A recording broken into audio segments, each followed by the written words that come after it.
একটা কিডনি দিয়ে দিতে পারে স্বামীর ভালোর জন্য। একটা অর্গান কেটে আমি তাকে ডোনেট করেছি, কেন? তাকে আমি ভালোবাসি।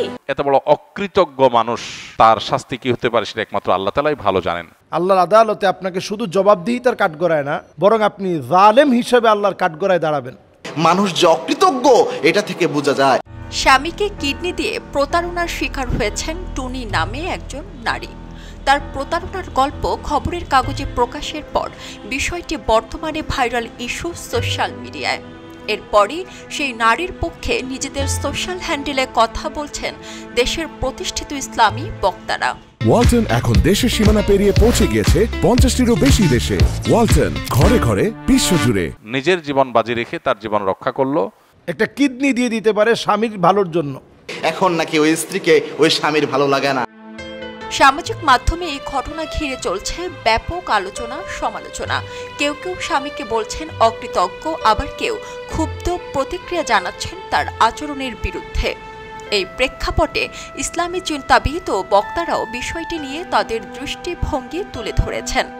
শায়খ আহমদুল্লাহ বলেন, একজন ব্যক্তি যদি তার স্ত্রীর ভালোবাসা ও আত্মত্যাগের প্রতিদান দেয় প্রতারণা দিয়ে, তবে সে কতটা অকৃতজ্ঞ তা একমাত্র আল্লাহ ভালো জানেন।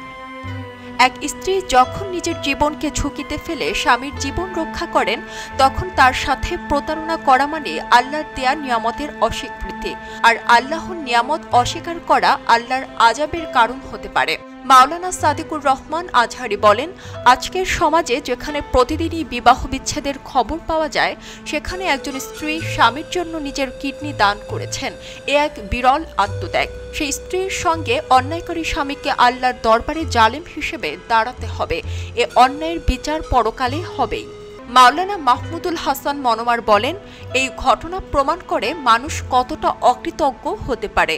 নবী করিম সাল্লাল্লাহু আলাইহি ওয়াসাল্লাম বলেন, তোমরা তোমাদের স্ত্রীর প্রতি ইনসাফ করো।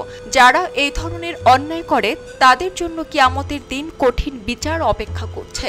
তবে এখান থেকে আমাদের শেখার আছে, মানুষ অকৃতজ্ঞ হলেও উপকার করা থামানো যাবে না, কারণ আল্লাহর কাছে সব উপকারের প্রতিদান সংরক্ষিত থাকে।